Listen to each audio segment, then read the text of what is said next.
So that's a new one, mid-1850s.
Said we'll do a bare bulb just with a reflector and see how that goes. So that was the setup, and for lack of better models, it was just me and my friend Kamil who kind of took turns and sat to do the experiment. So take a look at the process, tell me what you think, that would be great. The output that I got, the plate that I got, and wait till the end to see that, was really wonderful. So that's a new one, mid-1850s, so it's pre-Civil War. It's a new one, huh? It's New to new me. in your hands, right? It's Brand new. Yeah. It's an Andrew Ross. And the camera is? The camera, it's just a Birkin James. So Petzval is what? It's a design? Yes, Petzval lens, it's a three lens element lens. It's two that are glued together, or Right. bonded together in one single. Okay. And it was the fellow who designed its name was Petzval, and it had a very sharp center that would then flow out to a bokeh outside of it. So it was a good portrait lens because they would get sharp right in the center, and then they would mat out all the rest. 13 inches. The diameter is 3. Should be able to do it in my head before I open this dang thing. 4.3. Yes. So that's what, a 2500 watts light strobe? Here we go. I'm going to pop it. Yeah. It's got some go to it. Do you need to pop it a couple of times, or? No. Actually, here shutter speed won't matter because it's just, the light is just going to be the pop. So. Yep. And typically they'll pull the lens off and wait for about a second and Right. pop it, and then put the lens cap back on. And this, you're going to be shooting what, an 8x10 plate or a 5x7? I will do a whole plate, which is the 6.5 by 8.5. Yeah. It's a UV. What's the UV?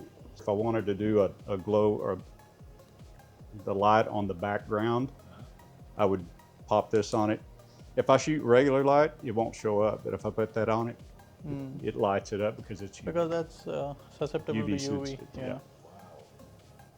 In fact, a lot of time I can't see that, but when I develop it, Yeah. it looks like I had a torch on it. Just keep Like- a bit of a reflector. Just to get a little something under the chin. Yeah, we're doing a simple butterfly. One light. Right before we hit it, I'll I think that has just to be lowered put this a little as a bit. reference between the time I'm setting the plate up and everything. Just keeps you from your head Moving. floating back and Yeah, forth a little yeah. bit. But I think it'll have to be lowered a little bit, right? Yeah. Yeah. So how long have you been shooting wet plates? Started about 10 years ago. Okay. Um, And were you doing a any lot- kind of photography before that, or? Back in the early and mid 1980s, I did some, Okay. but not anything Digital. project-wise. It was just when digital controlled film, but no digital cameras. No, and in fact, I just recently bought my first digital camera. So you jumped from film directly to wet plates. Essentially, yeah. And did you shoot large format on film? No, I've never shot any. Just large 35 format mm or films. medium format? Just Just- 35 mm? Just Collodion, 35 millimeter film. Yeah. Yeah, film. Yeah, Yes. yeah. Round Rock, Austin, and then got out of Austin. So this house, which is more of a studio than a home, I guess, how long have you had this one? 27 years. Wow. And then you amassed all your large format Collodion stuff here. Yes. Awesome. And how many cameras would you say you have, these large format ones? I think I've Just a rough count. currently got about 13 of them in the house. Wow. So And lenses? the lenses, I've never really counted them, but it's not near as many or as impressive as some of my friends that I've seen there. So, Oh, wow. Okay. yeah, So we need to meet those friends once. You need to introduce me to a few of them. yeah. All right. And there are a lot have their lenses on shelves and things. Yeah. I like to, if I buy a lens, I'm doing it to use it. That's how I got this Yeah. this lens recently, was that it had been on a shelf for many, many years, and he said he wants it to be used. And I said, well, I'm definitely going to use it. What do you think, Kamal? You're the posing expert.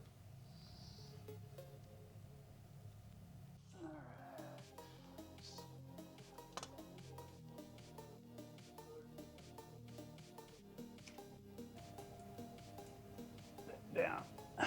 Modeling lamp itself is Oh.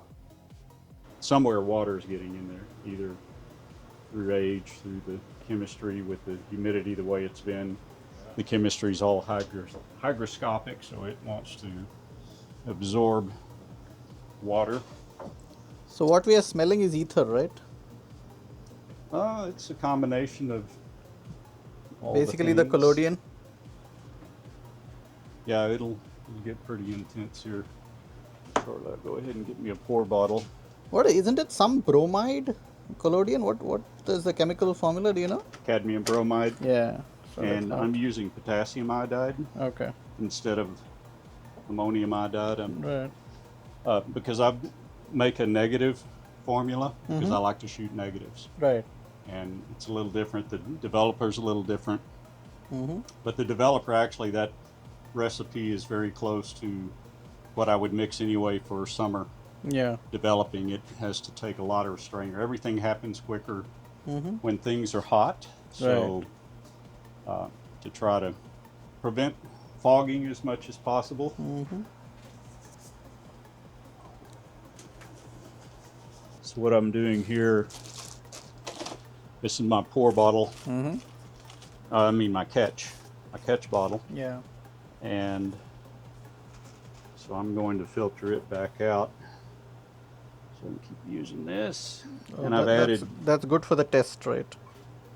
Not waste. Good. I just need this catch bottle, but I've added back because when pouring collodion out on the plate, the solvents are coming off of it. Right. You have to replenish those so that the next time you're pouring it, it doesn't keep turning into jelly. And all these chemicals you're getting from Bostic and Sullivan? No, I get them from Michael Jacobson out of New York Okay. with Artcraft Chemicals.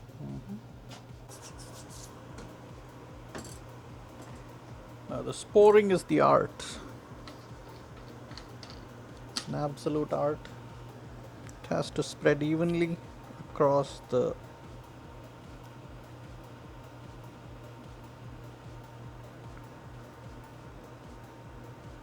and the excess goes back into the bottle.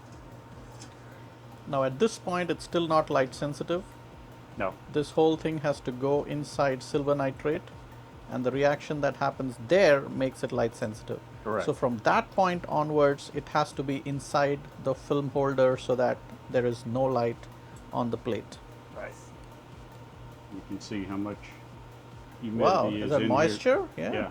Wow. Because the solvents cool down the glass quickly, Yeah. and the fact that we're 80% humidity in here Wow. right now. Okay. That's the silver nitrate.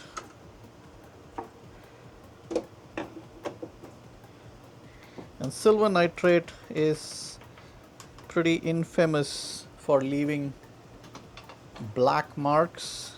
So you want to be sure none of that silver nitrate falls on your shirt or your hands.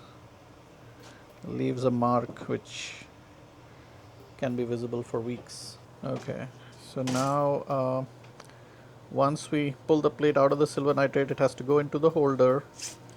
That has to be done either in complete darkness or with red light on, because the plate now is sensitive to UV light, or mostly sensitive to UV light.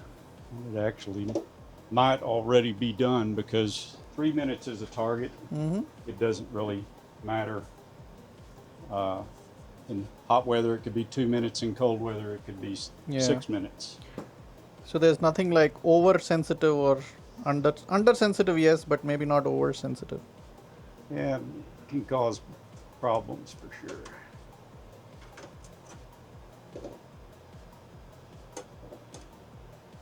That one is done. You can tell because it doesn't look greasy anymore. Then it goes a bit of a cleaning of the edges.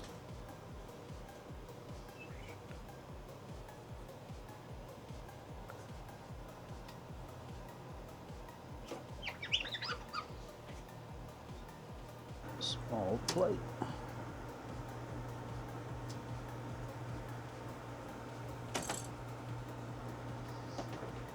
All right, All right. we're ready. There you go. Yeah, I'm good.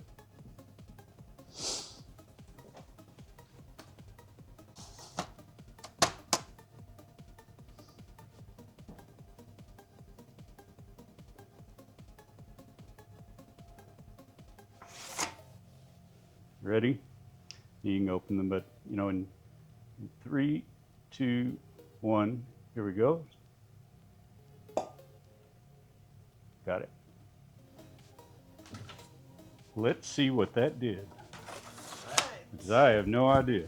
All right, so we're gonna get a little developer out here. 20 mil. Ready? Here we go. There you go.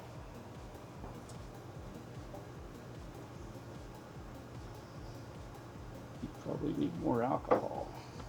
I see you coming up.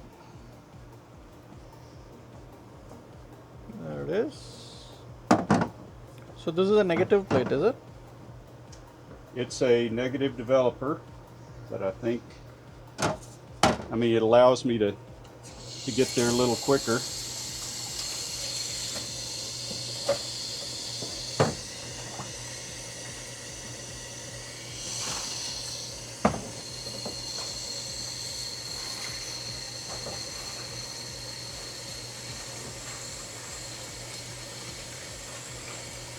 That off. Okay, lights are coming on. So there is nothing like a stop in this, nothing to stop the reaction, just the water acts Just as water. the stop. Yeah. And now we fix.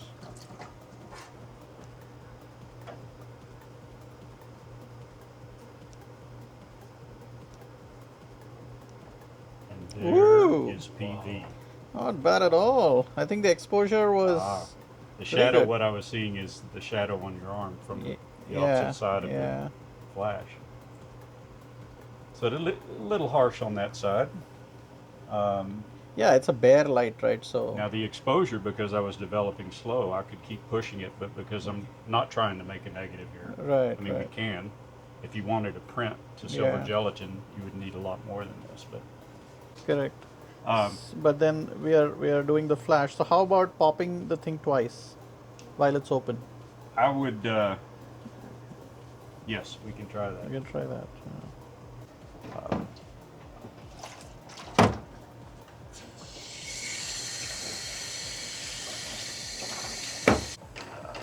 It's called, My Goodness, How You've Grown Since You Died.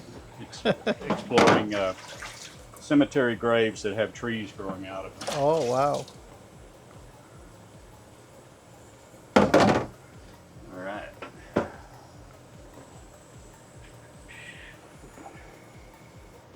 What about the project you were doing on Georgetown doors and the handles, the old vintage? I haven't really gotten any further. I mean, there's a couple of people that had reached out that said I could Yeah. come shoot theirs, but I don't know. I like being out in the country a little by myself better.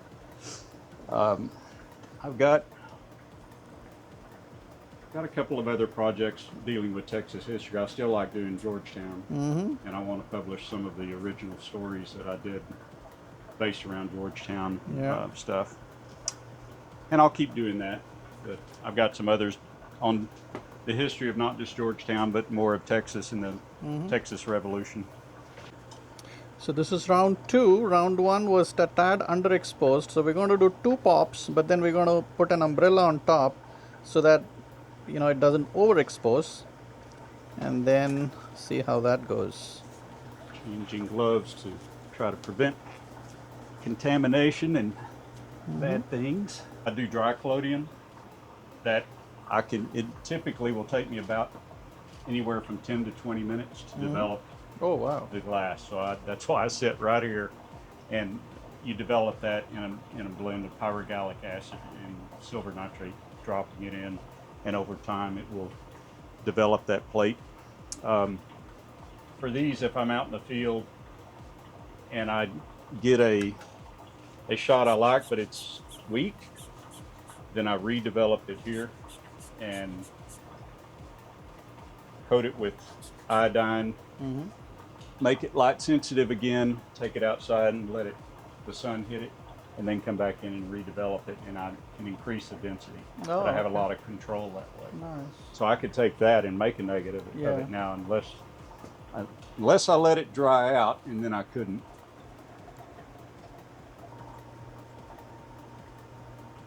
Got a blob in that one. Debris. Well, I didn't know if you were bringing somebody with you, or to model. So timer for the silver nitrate dunking. We've gone red again. Code red, code red. The collodion is a perfectly imperfect process. Even with silver gelatin, people have figured out exact time, exact temperature, exact time for development, and all that. But this one, you just rely on experience and the experience of others. Back in the day when they were developing these processes and writing, people write about how to do it. There were those who were very good about writing all the wrong details. So the first shot, which was one pop of the 2500 watt light, was not adequate. It was a little underexposed. So we knew we had to do two, but then we were a little scared or apprehensive that two might be an overkill. It might overexpose. So what we did was we put an umbrella just to kind of diffuse it a little bit, and shot. And well, fortunately, looks like that turned out well. And I have some plans for the plate. I plan to do a silver gelatin print of the plate, a contact print. Still not tried it, although I have the plate with me. So yeah, so let's see how that goes. But here's the rest of the process.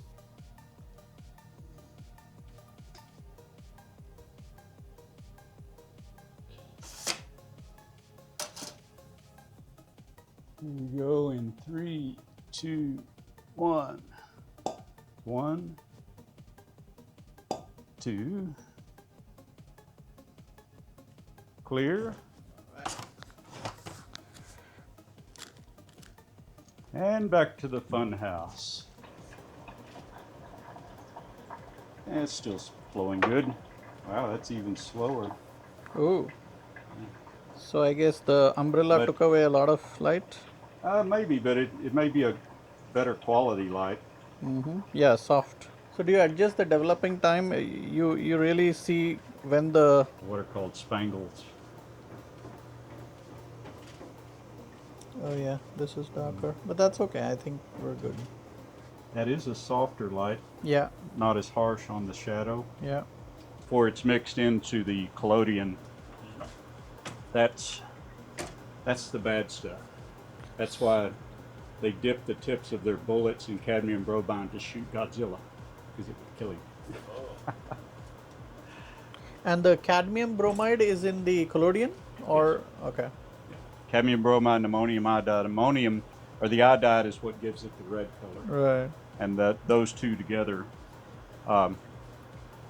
when you put it in the silver nitrate, they exchange ions. You get silver bromide and silver iodide, and they're light sensitive.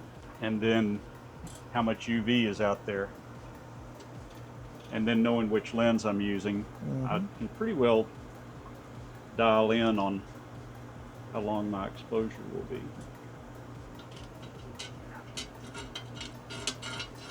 Making so many plates so quickly, this is the way I have to manage it. And I make these racks in these ammo boxes is the perfect. And I can get different sizes, so I can hold 8 by 10. These are fully developed? Yeah, these are these plates. are glass plates. And these are my latest project I'm working on that are developed and then varnished. Once you have it in this form, what do you do with it? Store it. You can if I print want it. to keep it. You can print it. You can print it. Yeah, How do you Yes, print I print. it? Is it like rough? Just right here I just contact print. Contact print? Contact Yeah. print. So I'll take my glossy Ilford multigrade and just set it right on top of it, and then I'll use these as borders and things UV light? to try to. No, normal. It's just a regular. He's using the multigrade paper, right? That is sensitive to normal. This. Oh, Yeah. okay. Right, yeah. But this has to be done in dark? Yeah. Red light. Yeah, and it's Red light. red light for sure. And it's very little light coming down through here. Yeah, that was fun. So that's a glass plate printed on Ilford multigrade Yeah. And you can see contact print. the Yeah. white borders where I blocked it Yeah. with a little cover. Yeah. But then I can see my blacks around here to see how I'm developing. This one was a little low contrast, so I had to Yeah. pop it a little Put bit. a with filter? I've tried different filters. Filters, I think a little different with contact. I don't Right. do a lot of multi-grade printing because with the contact, I don't know how much it affects. Whether it's through a negative up here through the filters, but I then have some filters. You do a test strip and then Yeah. yeah. So we're going to do 2 pops without the umbrella. Let's see how that goes. You look like a mug shot. Turn your head a little bit, or maybe turn it. Yeah, there you go. Get to the side. Look a little casual. There we go. In 3, 2, 1, 1. Don't move. Hang on. 2. Here comes the shirt. Look at that. See, this is developing much faster. Yeah. So I think this must be, the exposure must be good. Let's see what we got. Camille is immortalized. If this doesn't break, this can last for 1,000 or more years, long before or long after. We're all gone. We're all gone. Yeah. Oh, this is That's- fabulous. Yeah, this is a fabulous one. So 2 pops is what was required.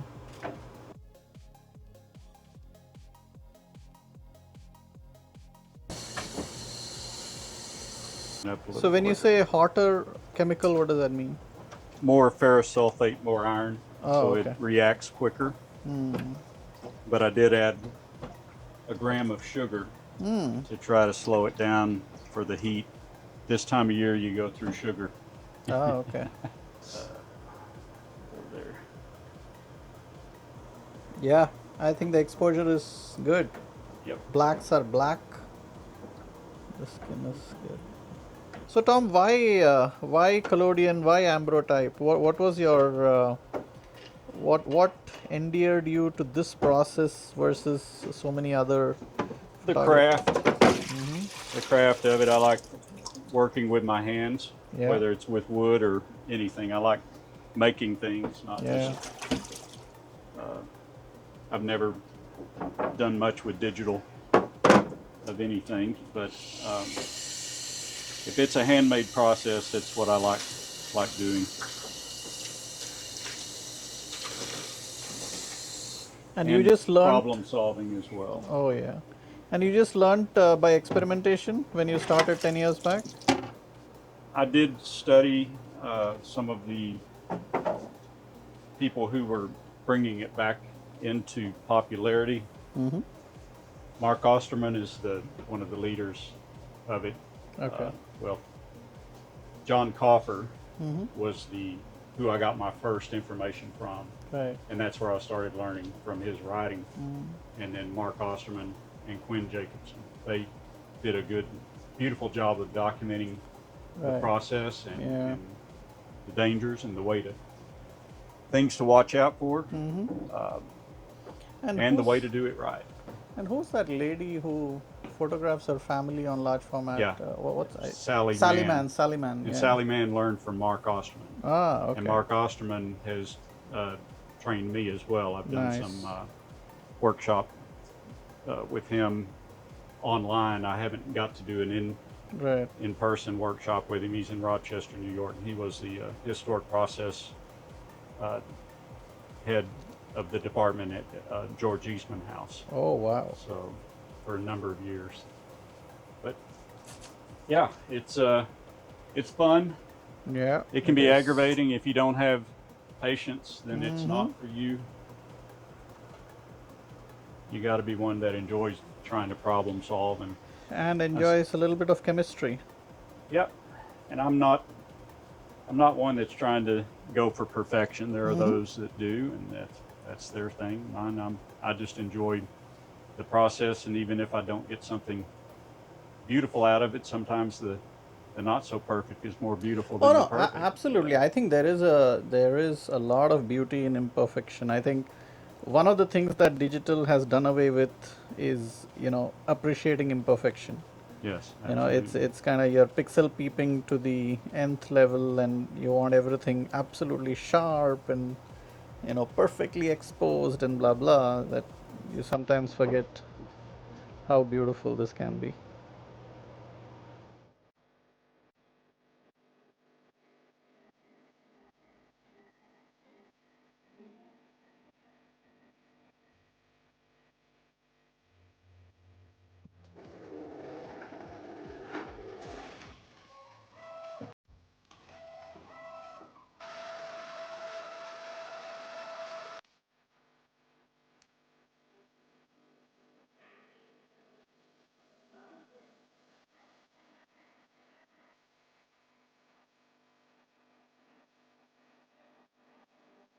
Tom, where do we do this?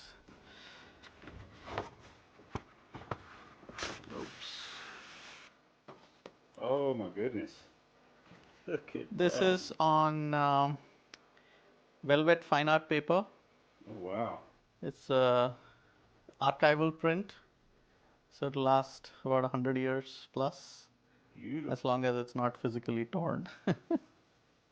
So I've written a bit of stuff behind. Great.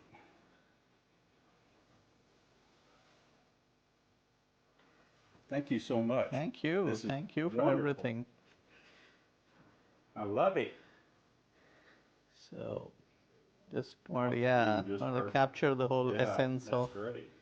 that room. And And I would have I wouldn't have thought of getting there, but it's one of my favorite places in this house. So it's a beautiful shot. Thank you very much. Thank you. Thank This you. will be heading for the matting table Yeah. framing for sure, and be part of that room in there. Wonderful. So I did intensify that one a little bit. Okay. Starting another mead in here today, so I'm using it with the same. I did clean the glass side. That's the only side I'll clean. Once it, the varnish, it'll take at least a week. I wouldn't set anything on it. In fact, I'd get it set up on something, but you've done these. You can see where there will be what the varnish side is or not. It's kind of hard with that one. Oh, sorry. Which side is the varnish side? This side that you're looking at. Okay. Yeah. And so I'll always clean this side because I know it's the glass side. Got it. But sometimes like this one, I don't know which way was he facing. Work on the silver that's already there. Got it. All the other silver is washed off. Right. So it's now made that layer of silver Yeah. sensitive again. Got it. I then put another development of, I use ferrous sulfate, which is just the developer, with a couple of drops of silver in it. And then moving that around on here, now that silver is depositing Got it. onto that and intensifies what silver is already there. Okay. So if there's information there, you can build upon it. Yeah. So if I ever kind of clean it, I should just clean the other side, right? I would clean the other side, and you can. I mean, when I've left some in there that are dusty as hell forever. They got junk all over, and you can wash them with water. Oh, okay. But I wouldn't But put don't anything. wipe it or anything. I would do it with a cotton, Okay. T-shirt, clean cotton T-shirt with water, and just clean up. Sometimes I've seen them take it where they'll put it over their knee and just wipe right across. Oh, okay. To get it good and put the T-shirt over, and I buy the T-shirt rags, which are better. Yeah, I think after I print, I'll anyway put it in a frame or something. Yeah, and I mean literally, if you left it out grungy for a long time, you can clean them that way, but you have a chance of scratching the varnish. Most of the time printing those, you won't even see that kind of stuff unless you really get aggressive with it. And I always try to remember, now that was in your right hand, so it was opposite. And I look for some kind of imperfection, then I know it's the varnish side. You're going to catch grief for having your finger on the trigger. And I did the same thing too. I recreated my grandfather holding a rifle, but I put my finger in the trigger, and I caught all kinds of grief because, oh, you don't ever put your finger on the trigger. And I'm like, yeah. It's got a good density on it, so that will print. Her hair and beard were going to light up solid. That's just so the nature cool. of. That is so cool. That's amazing. And so you can read Yeah. your shirt backwards. Or I can just look at the other way.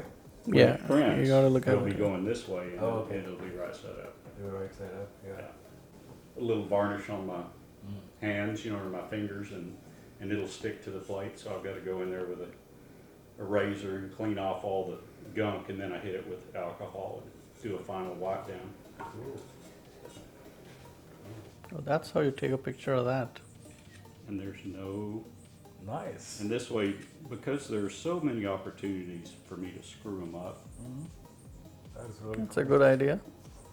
That is so and then cool. I can send it right to. Yeah.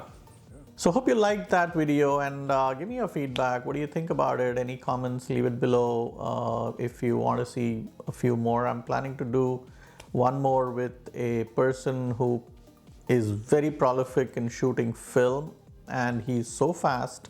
He shoots and processes them like within a few hours, and he only shoots film.